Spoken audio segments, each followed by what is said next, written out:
One night I left from a meal and there was a homeless man asking people for money outside of our center. And I said to him, I have some sandwiches I could give to you. And he said, I don't want your sandwiches. I walked away thinking that this guy doesn't want my food. All he wants is money. He's probably not even hungry, or he's going to use the money on drugs or alcohol or something like that. And I caught myself in my thoughts. And I said, the only person who can answer why he doesn't want my food is he himself. And so I walked back to him and I was a little annoyed and I said to him, why don't you want my food, man? And he walked to his shopping cart and he took out a bag and he said, I already have food.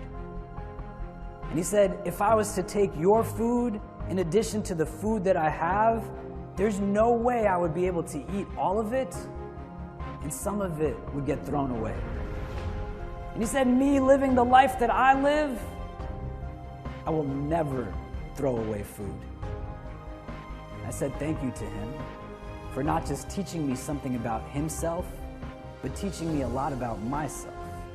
And I walked away with a different recognition of who it is that I'm not necessarily today, but what it is that I really want to be in the long term.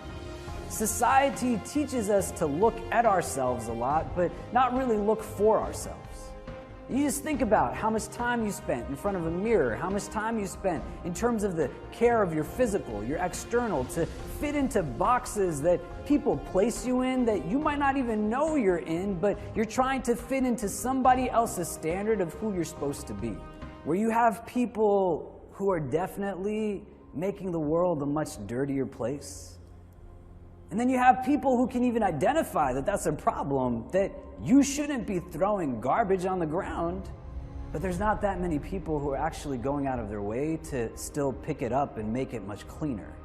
And I think where we transition into that third place, that says that it's not just enough to say that something that is not good, because you can say that that's wrong, but what are you doing that's right?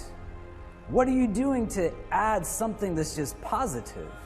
I think we get scared sometimes because we fit into this very formulaic pattern of what it means to be successful.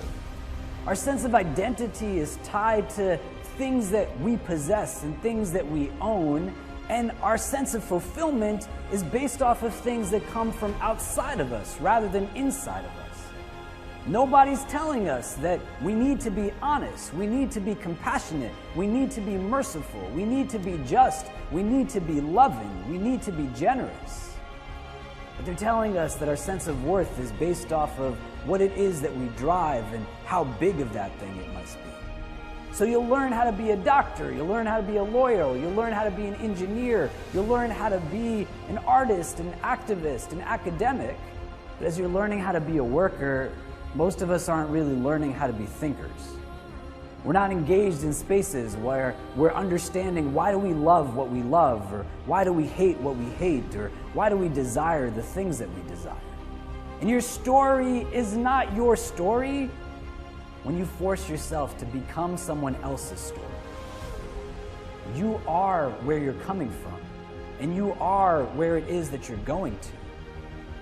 The only person you need to compare yourself today to is the person you were yesterday.